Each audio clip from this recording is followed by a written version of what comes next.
নমস্কার বন্ধুরা, সুস্মিতার রান্নাবান্নায় স্বাগত জানাচ্ছি। আজকে তোমাদের কাছে একটা নতুন রেসিপি নিয়ে চলে এসেছি। আমি একটু নিজের মতো করে বানিয়েছি। কি বানিয়েছি ভিডিওটা প্রথম থেকে লাস্ট পর্যন্ত দেখার অনুরোধ রইল। তবে বলতে পারি এই রকম রেসিপি একবার বানিয়ে দিলে আর রেস্টুরেন্ট যাওয়ার কোনো দরকার নেই, সবাই বাড়িতেই বানানোর জন্য অনুরোধ করবে। ভিডিওটা কেমন হয়েছে কমেন্ট করে জানাবে। ভিডিওটা লাস্ট পর্যন্ত দেখে নাও।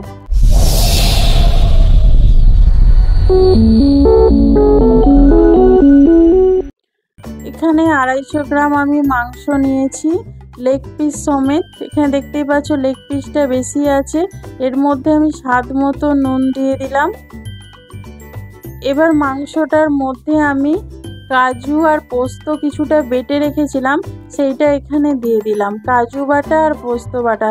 পোস্ত এখানে ছিল 2 চামচ আর কাজু ছিল 10 থেকে 12টা। কাজু আর পোস্ত একসঙ্গে ভালো করে পেস্ট করে নিয়ে মাংসর মধ্যে দিয়ে দিলাম। এখানে দই দিয়ে দেবো হাফ বাটি, মানে 4 চামচ এখানে দই আছে। 4 চামচের মতন টক দই আমি এখানে দিয়ে দিলাম মাংসর মধ্যে। তোমরা যদি পোস্ত না থাকে তোমাদের কাছে, তোমরা এখানে মগজদানা আর কাজু বাদামও কিন্তু দিতে পারো, সেটাও কিন্তু ভালো লাগবে। এবার এর মধ্যে আদা রসুন আর কাঁচা লঙ্কা পেস্ট আমি 1.5 চামচ দিয়ে দেবো। 1.5 থেকে 2 চামচ এখানে দিয়ে দেবো। দেখতেই পাচ্ছ আদা কাঁচা লঙ্কা রসুন তিনটে একসঙ্গে পেস্ট করে নিয়েছি। এবার আমি এখানে পেঁয়াজ ভেজে রেখেছিলাম বেরেস্তা, সেইটা এখানে দিয়ে দিলাম কিছুটা। দিয়ে ভালো করে আমি এখানে মাখিয়ে নেব। দেখতেই পাচ্ছ আমি 2টো পেঁয়াজের বেরেস্তা বানিয়েছিলাম, সেইটা এখানে দিয়ে সব কিছু ভালো করে মাখিয়ে নিয়ে আধ ঘন্টার জন্যে রেখে দেবো। তোমরা যতটা বেশি রাখতে পারবে তত ভালো লাগবে।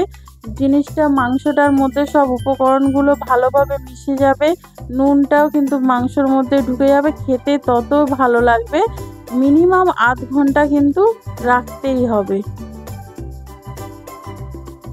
এবার এখানে আমি কড়া বসিয়েছি। কড়াটা ভালো করে গরম হয়ে গেলে এর মধ্যে আমি তেল দিয়ে দেবো। তেল দেবো 2 চামচের মতন আর ঘিও দেবো 2 চামচের মতন। তোমরা চাইলে এখানে পুরোটা ঘিতে করতে পারো, পুরোটা তেলে করতে পারো। এখানে আমি অর্ধেক দিয়েছি, 2 চামচ তেল 2 চামচ ঘি। ভালো করে মিশিয়ে নেবো। মিশিয়ে যখন এটা ভালোভাবে গলে গিয়ে একদম মিশে যাবে, তারপরে আমি রেসিপিটা করব। দেখো এখানে ঘি আর তেলটা দিয়ে দিয়েছি। দেখো এখানে ভালোভাবে মিশে গেছে তেল আর ঘিটা একদম, দেখতেই পাচ্ছ। এবার এর মধ্যে আমি যে আদা রসুন আর কাঁচা লঙ্কা পেস্ট রেখেছিলাম, তা থেকে হাফ চামচের মতন একটু আমি নিয়ে এখানে ভেজে নিচ্ছি। তেলের মধ্যে দিয়ে দিচ্ছি আদা রসুন আর কাঁচা লঙ্কার পেস্ট দিয়ে ভালো করে এখানে ভেজে নেব। এতে না খুব সুন্দর একটা গন্ধ হয়, এত সুন্দর স্বাদটা আসে এই তেলের মধ্যে। যখন এই রসুন ভাজার একটা কি সুন্দর গন্ধ আসে, তোমরা একবার বানিয়ে দেখবে। এটা আমার একটু হালকা একটু ভেজে নেব। এখানে যখন ভাজা হয়ে যাবে এর মধ্যে 2টো মশলা দেব। 1 চামচ কাশ্মীরি লঙ্কার গুঁড়ো আর হাফ চামচের থেকে একটু বেশি হলুদ গুঁড়ো। এটা জাস্ট কালারের জন্য আমি এখানে ব্যবহার করছি। তোমরা চাইলে এখানে নাও দিতে পারো, হলুদ গুঁড়োটা না দিলেও চলবে, কাশ্মীরি লঙ্কার গুঁড়োটাও না দিলে চলবে। তোমরা চাইলে অল্প করে এখানে হলুদ গুঁড়ো শুধু ব্যবহার করতে পারো যদি তোমাদের কাছে কাশ্মীরি লঙ্কার গুঁড়ো না থাকে। দেখো ভালো করে তেলের সাথে মিশিয়ে নিচ্ছি। দেখতেই পাচ্ছ কালারটা কত সুন্দর এসেছে। এটা একটু হালকা ভেজে নিয়েছি যাতে হলুদের কাঁচা গন্ধটা চলে যায়। এবার আমি মাখিয়ে রাখা মাংসটা এর মধ্যে দিয়ে দিচ্ছি। এখানে আমি কোনো কাঁচা পেঁয়াজ ব্যবহার করলাম না, এটা পেঁয়াজের বেরেস্তাটা এর মধ্যে দিয়েছি। তাতে দেখবে স্বাদ মানে অসাধারণ লাগে এই বেরেস্তা দিয়ে রান্না করলে। এবার ভালো করে তেলটার সাথে মাংসটা আমি কষিয়ে নেব। দেখতেই পাচ্ছ কত সুন্দর কালারটা এসেছে। এখন তো পুরো রেসিপিটা তৈরি হয়নি, তাতেই দেখো কত সুন্দর লাগছে। এবার ভালো করে মিশিয়ে লো আঁচে চাপা দিয়ে কিন্তু রান্নাটা আমি করব। এখানে কিন্তু কোনো জলের ব্যবহার হবে না। এই মাংসটার মধ্যে একটু আমি জল দেব না। এইটা কিন্তু ভাপেই রান্নাটা হবে, তাতে মাংসটা সেদ্ধও হয়ে যাবে আর গ্রেভি যতটা আমাদের গ্রেভি দরকার ততটা কিন্তু একদম রেডি হয়ে যাবে। তো কিন্তু এটা চাপা দিয়ে দিয়ে রান্নাটা করতে হবে। দেখো আমি তোমাদের 10 মিনিট পর দেখাচ্ছি। দেখো কতটা তেল ছেড়ে দিয়েছে, দেখতেই পাচ্ছ সাইড দিয়ে তেল বেরিয়ে এসেছে। এইভাবে আমি একটু নেড়ে নেব, নেড়ে ভালো করে যাতে নিচে লেগে না যায়। আর হ্যাঁ বন্ধুরা, তোমরা কিন্তু একদম লো আঁচে রান্নাটা করবে, হাই আঁচ একদম করে দেবে না, তাহলে পুড়ে যাবে আর রান্নাটা একদম বেকার হয়ে যাবে। যত লো আঁচে রান্নাটা করবে দমে, তত কিন্তু খেতে খুব ভালো লাগবে। তোমরা রান্নাটা দেখে বুঝতেই পেরে গেছো যে আমি এটা চিকেন চাপ বানাচ্ছি। এই রকমভাবে যদি চিকেন চাপ বানাও তাহলে রেস্টুরেন্টও তোমার কাছে হার মেনে যাবে। এবার এর মধ্যে আমি দিয়ে দিলাম একটু গরম মশলা। এবার এর মধ্যে আমি দিয়ে দেবো কয়েক ফোঁটা, 2 থেকে 3 ফোঁটা মিঠা আতর। আমি এখানে গোলাপ জল আর কেওড়া জল ব্যবহার করলাম না। তোমরা যদি চাও তাহলে গোলাপ জল বা কেওড়া জল এখানে দিতে পারো। আমি এখানে শুধু মিঠা আতর দিয়েছি 2 থেকে 3 ফোঁটা দিয়ে। এবার এর মধ্যে আমি স্বাদ মতো একটু চিনি দিয়ে দিলাম, যাতে এইটা দই দিয়ে আমি মাখিয়েছিলাম, সেই দইয়ের স্বাদটা ব্যালেন্স রাখার জন্য আমি এখানে একটুখানি হাফ চামচের মতন চিনি দিয়ে দিলাম। দিয়ে ভালো করে মিশিয়ে নিচ্ছি। দেখতে পাচ্ছ মিশিয়ে আমি আবার চাপা দিয়ে দেবো 10 থেকে 15 মিনিটের জন্য। তোমরা কিন্তু মাঝখানে খুলে একটু নাড়িয়ে দেবে, কারণ দই কাজু সব আছে তো, নিচে লেগে যাবার ভয় থাকে, একটু মাঝে মাঝে নেড়ে দিতে হবে। আর হ্যাঁ বন্ধুরা, তোমরা কে কোথা থেকে দেখছো প্লিজ কমেন্ট করে জানাও, যাতে আমি তোমাদের ধন্যবাদ জানাতে পারি আমার ভিডিওটা দেখার জন্য। তোমাদের যদি ভালো লেগে থাকে তাহলে লাইক কমেন্ট শেয়ার করো। নতুন বন্ধু যারা দেখছো তারা আমার চ্যানেলটা সাবস্ক্রাইব করে বেল আইকনটা ক্লিক করে দেবে নতুন ভিডিও সবার আগে দেখার জন্য।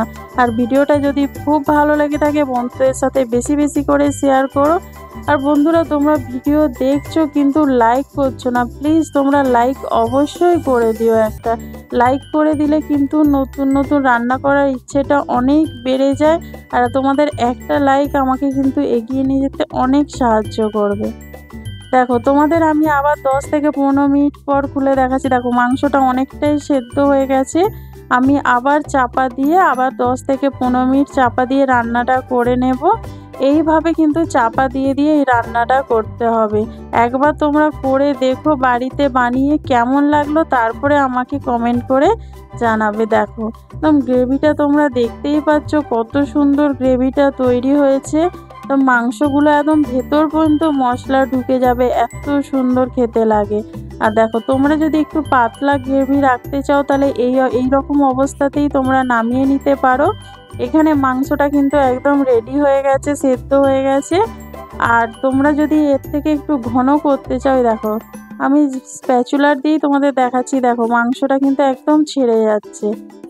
তোমাদের যদি এর থেকে একটু ঘন গ্রেভি রাখতে চাও তাহলে আর একটু চাপা দিয়ে রাখলেই কিন্তু একদম রেডি হয়ে যাবে।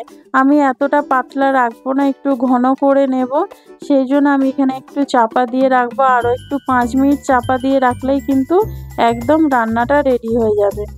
তোমাদের 5 মিনিট পর আমি দেখাচ্ছি। দেখো একদম আমার পারফেক্ট যতটা গ্রেভি দরকার আমার হয়ে গেছে। এই অবস্থায় আমি কিন্তু ভালো করে মিশিয়ে এরকম নামিয়ে নেব। এবার তোমরা ভাত, রুটি, পরোটা, রুটির সাথে অতটা ভালো লাগবে না, ফ্রায়েড রাইস, পোলাও, নান, কুলচা যে কোনো জিনিসের সাথে কিন্তু খেতে পারো, এটা অসাধারণ লাগবে। আর আমি তোমাদের গ্যারান্টি দিয়ে বলতে পারি, তোমরা যদি একবার এরকমভাবে বানিয়ে দাও তোমাদের রেস্টুরেন্টও কিন্তু তোমাদের কাছে হার মেনে যাবে। আর সবাই তোমাদের অনুরোধ করবে এই রেসিপিটা বানানোর জন্য। দেখো তোমাদেরকে একটা প্লেটে সার্ভ করে দেখাচ্ছি কত সুন্দর লাগছে। তাহলে এই ভিডিওটা যদি ভালো লেগে থাকে লাইক কমেন্ট শেয়ার করো। নতুন বন্ধু যারা দেখছো চ্যানেলটা সাবস্ক্রাইব করে বেল আইকনটা ক্লিক করে দিও। ফেসবুক থেকে দেখলে পেজটা ফলো করে দিও। তোমাদের সাথে আবার দেখা হচ্ছে নতুন একটা ভিডিওতে।